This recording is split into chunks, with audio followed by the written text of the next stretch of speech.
গত 8ই মে এইচএসের বা higher সেকেন্ডারির result out হয়েছে এবং রেজাল্টের পরে যারা ইংলিশ অনার্স নিয়ে পড়তে চাও তাদের জন্য পার্টিকুলারলি আজকের এই ভিডিওটা বানাচ্ছি, যেখানে তোমাদের ক্লিয়ারলি একটা ডেসক্রিপশন দেয়া হবে যে ইংলিশ অনার্সে কি পড়তে হয়, কীরম কি আছে এবং ইচ অ্যান্ড এভরিথিং সমস্ত কিছু আলোচনা করব। সেখানে তুমি তোমার সাথে, তোমার ইন্টারেস্টের সাথে বা তোমার ইচ্ছার সাথে মিলিয়ে নিতে পারো যে তোমার আদেও ইংলিশ অনার্স নেওয়া উচিত হবে নাকি উচিত হবে না। প্রথমত দেখো, ইংলিশ অনার্স আর এইচএসের ইংলিশ কিন্তু সেম না। ইংলিশ অনার্স এবং এইচএসের ইংলিশের মধ্যে একটা বিশাল দূরত্ব আছে। প্রথমত এইচএসের ইংলিশে তোমায় জাস্ট কয়েকটা কবিতা এবং কয়েকটা টেক্সট পড়লে মিটে যেত, বাট এখানে ইংলিশ অনার্সে কিন্তু তোমাকে ডিটেলে পড়তে হবে। তোমাকে হিস্ট্রি অফ ইংলিশ লিটারেচার জানতে হবে, অর্থাৎ ইংরাজি সাহিত্যের ইতিহাস কোথা থেকে এলো, ইংল্যান্ডের ইতিহাস তোমায় পড়তে হবে। তার সাথে তোমায় কি পড়তে হবে, বিভিন্ন ধরনের কবিতা পড়তে হবে, উপন্যাস পড়তে হবে, বিভিন্ন শর্ট স্টোরি পড়তে হবে, বিভিন্ন এসে পড়তে হবে, বিভিন্ন প্রবন্ধ পড়তে হবে, অনেক কিছু পড়তে হবে। অর্থাৎ এন্টায়ার তোমার সিলেবাসে কিন্তু ইংলিশটা শুধুমাত্র ওই একটা পেপারে থাকছে না। এখন নতুন এবং মেজর মাইনর প্যাটার্ন চলে এসেছে। মেজর এবং মাইনর প্যাটার্ন অনুযায়ী তুমি যদি 3 বছরের জন্য ভর্তি হও তাহলে তোমাকে কনসিডার করা হবে অ্যাজ মাইনর। যদি তুমি 4 বছরের জন্য ভর্তি হও তাহলে সেখানে কিন্তু তোমাকে মেজর বলে কনসিডার করা হবে।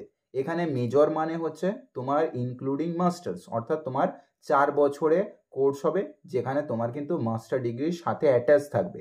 বাট যখন তুমি মাইনরে ভর্তি হচ্ছ সেখানে কিন্তু তোমাকে এক্সট্রা করে 1 ইয়ার স্পেন্ড করতে হচ্ছে না, তোমার 3 বছরে গ্র্যাজুয়েশন হয়ে যাচ্ছে। তবে সেখানে কিন্তু তোমার অ্যাটাচ মাস্টার্স ডিগ্রি থাকছে না, অর্থাৎ 4 বছরে মেজর কোর্স কিন্তু তোমার থাকছে না। তাই যদি তুমি ইংলিশ অনার্স করতে চাও, ইন ফিউচার ইংলিশটাকেই তোমার সাবজেক্ট রূপে দেখতে চাও, তার জন্য তুমি নেট, সেট, টেট এই সমস্ত এক্সামের জন্য রেডি হতে চাও বা স্কুল টিচারের জন্য রেডি হতে চাও, দেন বলবো তুমি কিন্তু 4 বছরের জন্য ভর্তি হও। আর যদি মনে করো তোমার ইংলিশ অনার্সের সাথে সাথে তুমি কম্পিটিটিভ এক্সাম বা সরকারি চাকরির পরীক্ষার জন্য প্রস্তুতি নিতে চাও, তাহলে বলবো কিন্তু তুমি 3 বছরের মাইনর কোর্সে ভর্তি হও। সেখানে তোমার সুযোগ থাকবে বেশি, কেননা একই রূপে কনসিডার করা হবে। গ্র্যাজুয়েশন সার্টিফিকেট থাকলেই তুমি যে কোনো এক্সাম আপ টু ইউপিএসসি বসতে পারবে, তো যার কারণে তুমি 3 বছরে করতে পারো। এবারে বলি তোমাদের ইংলিশ অনার্সে কি কি পড়তে হবে। ইংলিশ অনার্সে দেখো এখন ডিএসসি বলে একটা তোমাদের মেন পেপার থাকবে, যেখানে তোমাকে হিস্ট্রি অফ ইংলিশ লিটারেচার পড়তে হবে প্রথম পার্টিতে। তবে সেটা কিন্তু এখন ভেঙে ভেঙে দেয়।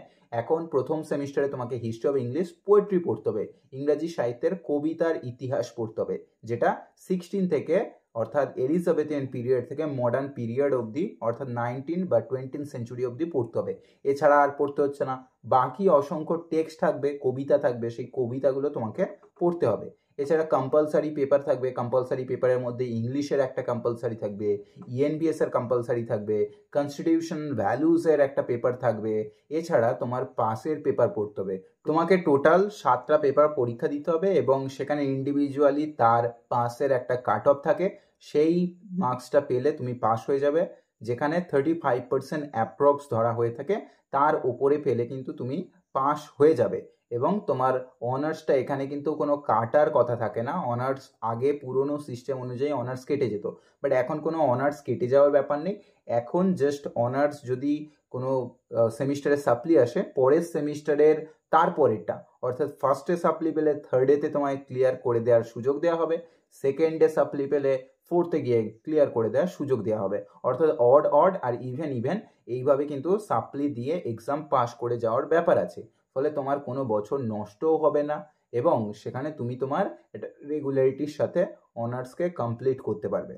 তাই তোমার ইন্টারেস্টটা দেখো, ইন্টারেস্টটা দেখে ইংলিশ অনার্স ভর্তি হও। এই নয় যে মার্কেটে সকলে নিচ্ছে বলে তোমাকেও নিতে হবে, বা একটা ফোমোর চক্করে পড়ে ঝাঁপিয়ে পড়ে ইংলিশ অনার্স নিতে যেও না। সেখানে তোমাকে কিন্তু ডেডিকেটেডলি প্রচুর পড়াশোনা করতে হবে।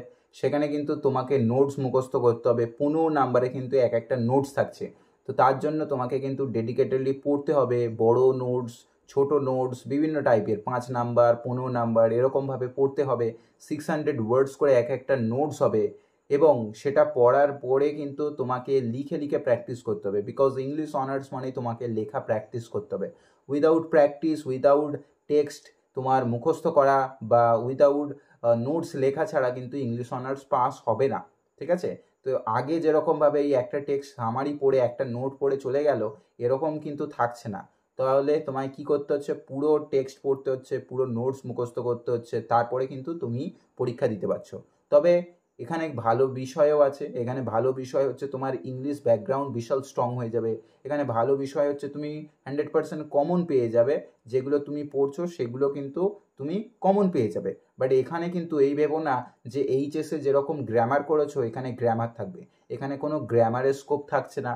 এখানে কমপ্লিটলি কিন্তু লিটারেচার, এখানে কোনো সিন আনসিন ওই ব্যাপার এগুলো থাকছে না। কমপ্লিটলি কী করতে হচ্ছে, তোমাকে নোটস মুখস্থ করে লিখতে হচ্ছে। অর্থাৎ তোমার কিছু কোশ্চেন থাকছে, সেই কোশ্চেন অনুযায়ী কিন্তু তোমাকে লিখতে হচ্ছে। যদি কীরকম নোটস হয়ে থাকে বা কীরকম ধরনের কোশ্চেন আসে সেগুলো জানতে চাও, আমায় হোয়াটসঅ্যাপ করতে পারো। যদি অনলাইন ব্যাচেও পড়তে চাও তবুও হোয়াটসঅ্যাপ করতে পারো। তাই ইংলিশ অনার্স যে খুব এক বিশাল কঠিন একটা সাবজেক্ট, রকেট সায়েন্স এরকমও কিছু নয়। আবার একেবারে খুবই ইজি, একেবারে না পড়লেও পাস হয়ে যায় এরকমও কিন্তু ব্যাপার নয়। মডারেট টাইপের তোমাকে পড়তে হবে। দিনে যদি তুমি 5-6 ঘন্টা করে পড়াশোনা করতে পারো, দেন তুমি কিন্তু ইংলিশ অনার্স খুব ইজিলি নিতে পারবে, খুব ইজিলি পাস করতে পারবে। এবং ইংরাজির তো ভ্যালু আছেই, সেক্ষেত্রে তুমি স্পোকেন ইংলিশ বলো বা ইংরাজি সাহিত্যের বলো, যে কোনো ক্ষেত্রে তোমার অ্যাডভান্টেজ পাবে।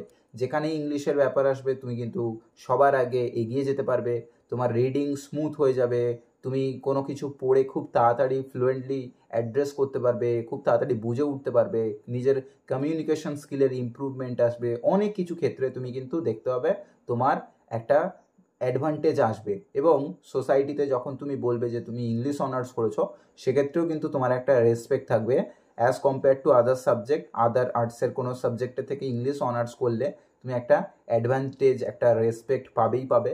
তো সেটা তো অবভিয়াসলি পাচ্ছই।